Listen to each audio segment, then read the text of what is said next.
Hi, this is Jay Piersdorf.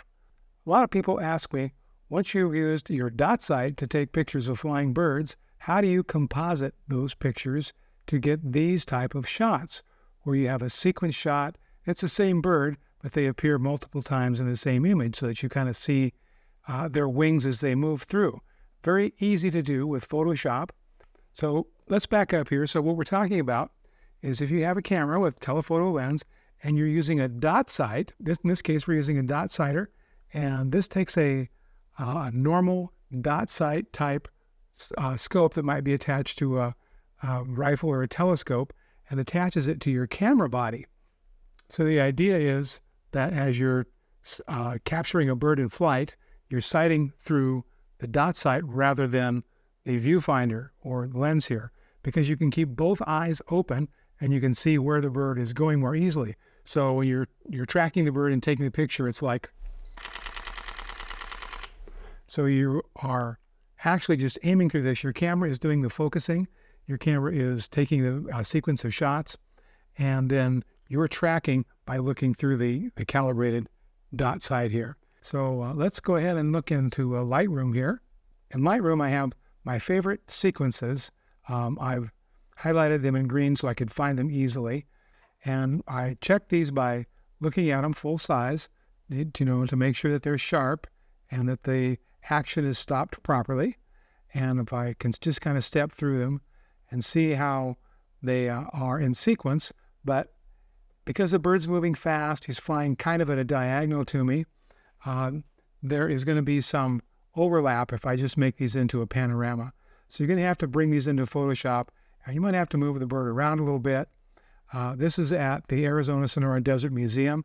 They have a raptor free flight demonstration in the cooler months of the year in Tucson, Arizona, and it's great for taking pictures of birds. These are trained birds, but you notice that they are flying without any hardware or the leather straps that are often used in trained birds.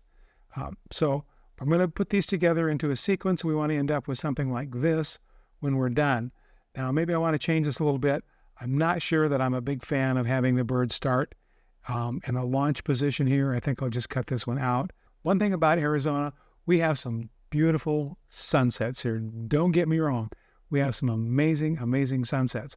And really, most of the time during the middle part of the day, you're going to have a plain blue sky. But you don't have to keep that. We have Photoshop, and we're not trying to do record shots here. We're not making news articles. We are doing art. So I want to bring these 7 shots into Photoshop, and then I want to layer them. Now, you can't do this in Lightroom because Lightroom doesn't support layers. It could be Photoshop elements. You could use some, it doesn't have to be Photoshop. You could use any photo editing program that supports layers and compositing. But in this case, we're going to use Photoshop because I think it's the most popular one that is used by most photo enthusiasts, professionals, and so on. Okay, we're going to start in Lightroom, and I want to take these 7 images and I want to merge them into a panorama. Now, even though I didn't have the camera on a tripod when we took the pictures, probably don't want to use the one where the bird is on the branch, even though it's in the sequence. I think instead, and this, I'm not really a big fan of the wing position in that one. I think I've picked out that I want 7. These 7 poses of the bird, I want those in my sequence. And Lightroom is able to stitch these together into a panorama, even though we didn't plan one, because it can see the overlap of the background objects. Here we have this branch. Probably take that out in Photoshop. It's kind of big and distracting. There, and here it is again. And so we can see that branch all the way through those sequences except the last one. But here is a saguaro cactus that is constant in those last frames as well. So I think it should be able to do this. So let's give this a try. All right, so I'm just going to select all of these. Notice the first one we clicked on is selected. This is the most selected because it's the first one we clicked on and has a light gray, and these are not quite as light gray, but they're all selected, those 7 shots. I'm going to right click and we're going to do photo merge, and then we're going to do panorama, or you could use the keyboard shortcut if you want. And you can see it's given us an example of what the panorama will look like. So here it's taken those 7 shots and it's overlapped them and combined them. Now notice we have some missing areas because the camera wasn't held level. That's okay. There's things we can do to fix that. We probably will end up replacing some of this background anyway. So not a problem. We could tell it to auto crop here to cut those white spaces out, but that cuts into the wings of the birds. We can't do that. We could ask it to use content aware fill and fill the edges here. In this case, there's nothing too complicated. Doesn't quite work down here in the bottom. That's okay. Let's just use this for right now.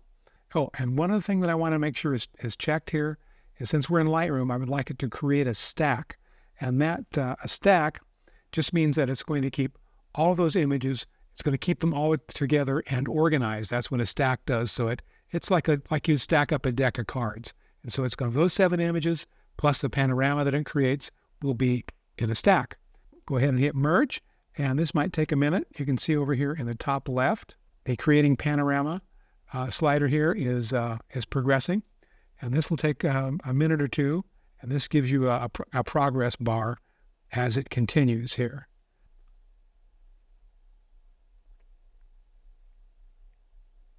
And here you can see that we have a stack, because this is telling us there are 8 images. And if we mouse over this, it says photo is part of the stack.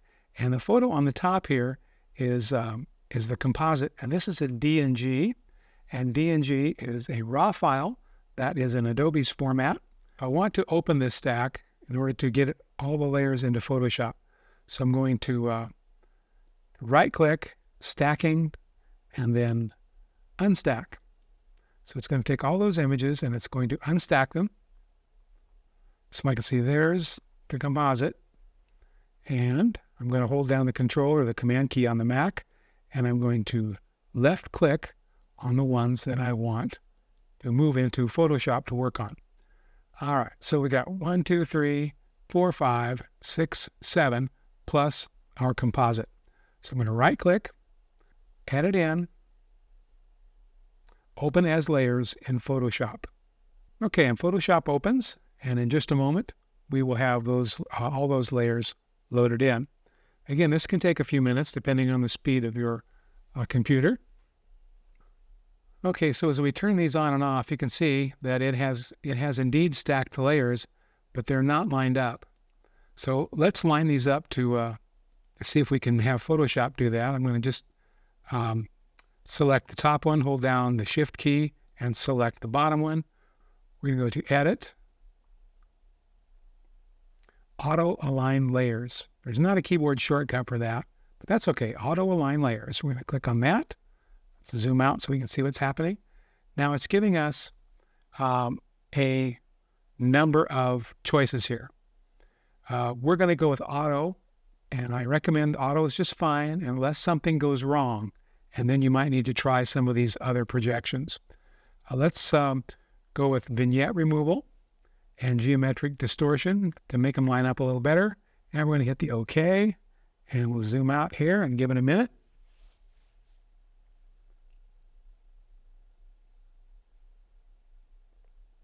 So ideally, we want all the layers to be aligned to the base layer, which is our panorama. And that'll help us composite these a little easier. Okay, very good. So now I think you can see that it does appear to have aligned these very nicely.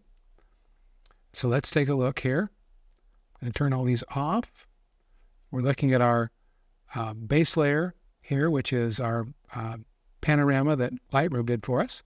And I'm going to turn these layers on one at a time to see how they are. Okay, so there's our second bird, and you can see it use the saguaro on this branch here to align itself. And our next layer here is this one. Okay, now this may be overlapping a bit. So let's take a look at that. If we make this just slightly transparent, bring the opacity down. Okay, we might want to move that. It's pretty close to the back end there, but let's keep going. Okay, and here's another one. And I can maybe bring the opacity down on that one. You have to select the one you're working on. There, one more.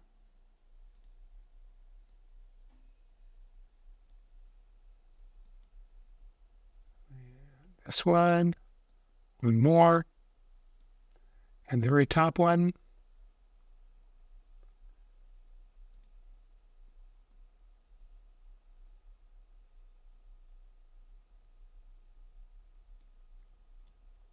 Okay. Not sure where that one is, but it doesn't matter. So we can move these around as we need to. So let's turn these off and let's do that one at a time here. So our next, oh, that's why that top one looks like that overlap. Yeah, there it is. So this one is exactly the same, the one that we have on top. So we don't need this. It's already in the shot.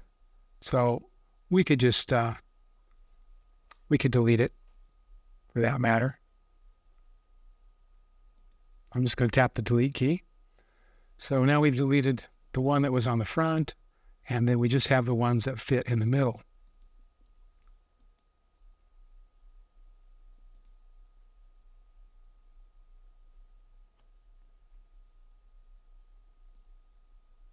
You can change, nothing's fixed in stone here, so these can all be changed as need be. I don't know if I want that one or not.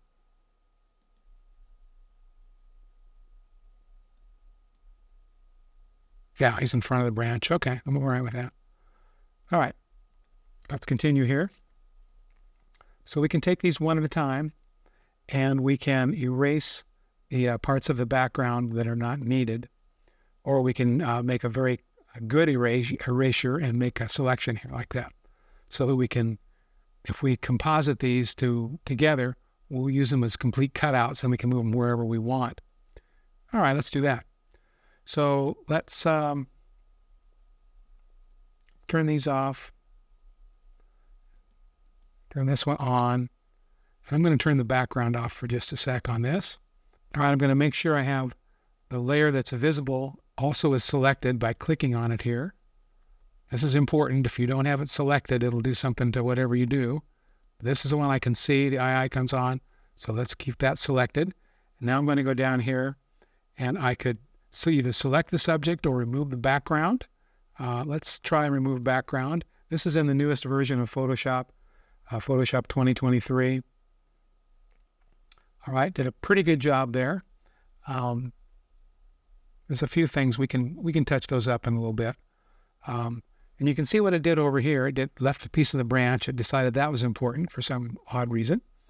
I can click Add to Mask, and then I can go in here and I can brush.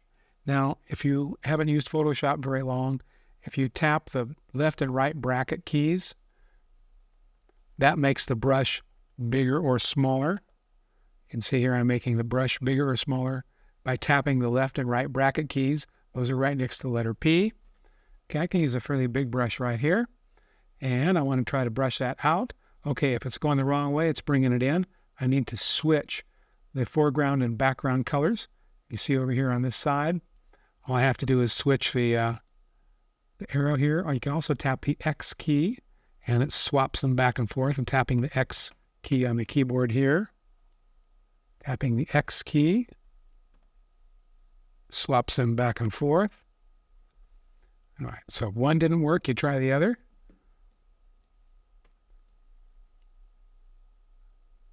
Now I'm painting that out, and you can see that when I hit the remove background, it made a mask. So here's our thumbnail of our image, and this is the mask that you can hide or reveal parts of the image. So this is nice to use a mask like this, because you can, if you make a mistake, you can fix it. You don't have to start all over again.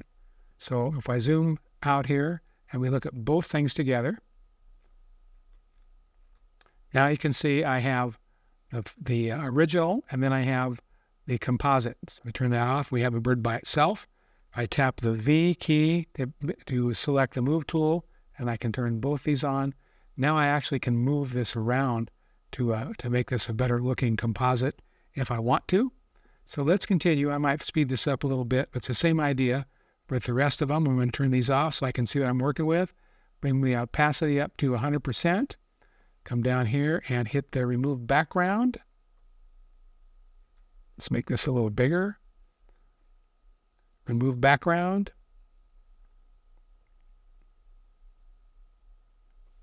Did a pretty respectable job. I left a few things in there. I'll tap the B for the brush tool, which is right there. Brush tool is right here. Make sure you have the brush tool, and not any of the odd replaced other ones that are under that same thing. You want the actual brush tool here. Okay. And then I can paint these other ones out. If I paint on it here, nothing's happening. I'll tap the X key to switch the color chips, maybe make this a little bigger, and I can paint very quickly. I can paint the stuff out that wasn't needed in there. You hold down the space bar, it lets you pull things around. Hold the space bar down with one hand, and then the left mouse button on the other hand, you can reposition things. I also have Photoshop set in the preferences to scroll with the mouse wheel. So you can see as using the mouse wheel like this, then I can zoom in or out just by using the mouse wheel. And you set that up over here, Edit, Preferences, General. This menu comes up, and you're going to go to the Tools selection over here, and then make sure it says Zoom with Scroll Wheel is checked. Once you're okay with that, you can click OK, and then your computer will work like mine does. Okay, it's getting better. I'm going to tap the V key for the Move tool. I'm going to move this bird maybe up and in a little bit, like that. And let's select our next one. Make sure our opacity is all the way up. To turn those bottom ones off, I'm going to click Remove, make sure I'm on the right layer, remove the background. Zoom in a little bit here. We can see that there's a few pieces that aren't working right. Tap B for the brush tool, and I can erase those very easily. Okay, we'll just check our work again here. Turn all those on. Make sure my top layer that I just worked on is selected.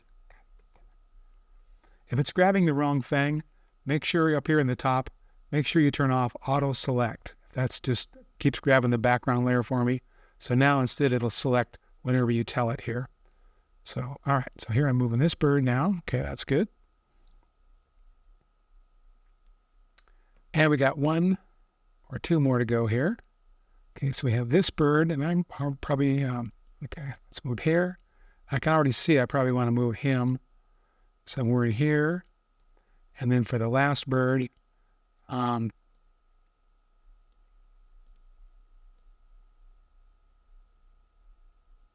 might want to move him down there. It's not the realistic spot for it, but it could be good. Okay, so let's turn this on, everything else off. Make sure opacity's up. Remove background. Okay, so this gave us a little more complicated task here, but we can do it here. If I can click Add to Mask, and I can just go ahead, oops, going the wrong way, tap the X key.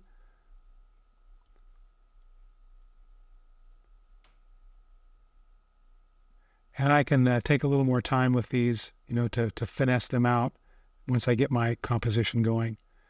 There's a little radio transmitter that they use there. We erase that.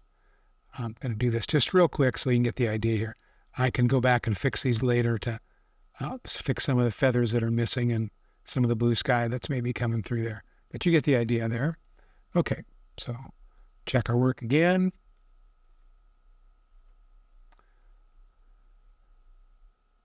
All right, and let's go with the last one here.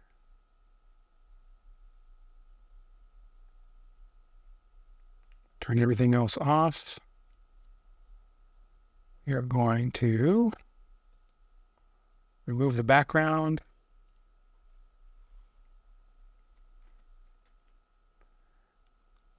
And again, you can see that there's some things in the mask that need to be erased. And we will do a more clever job of that in just a few minutes. But just to give you a quick idea. There. This tree stop behind the bird we want to get rid of because it's not the most attractive thing in the image. And we want to change the sky, I think, as well. Okay. A little more here. Make my mouse a little smaller. I see I've erased a little bit too much, but I'll come back with that. I'll fix that later. Okay, let's take a look at all these, how we're doing now. The top one here can be moved a little bit. Maybe we'll move them there.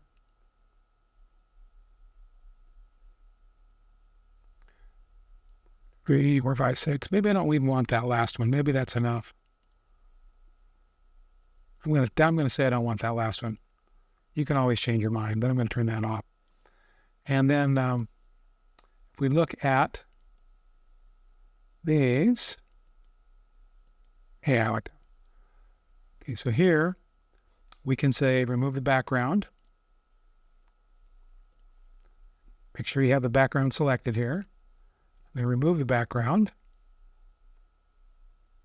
because we're going to replace it. We're going to put a whole new background in there. Okay, so we have a few things to fix here. I'm going to make sure the mask is selected. Type my brush tool, the brush tool a little bigger.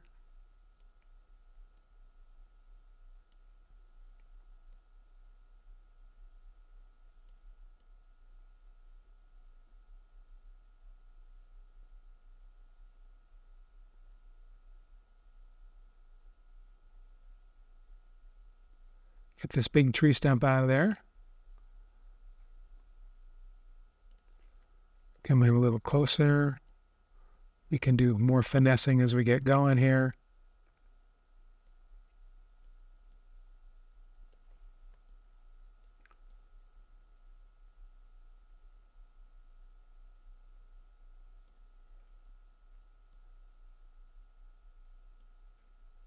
All right. So now we're getting our sequence pretty well lined up here. One thing that Adobe Photoshop does a good job on is replacing the sky.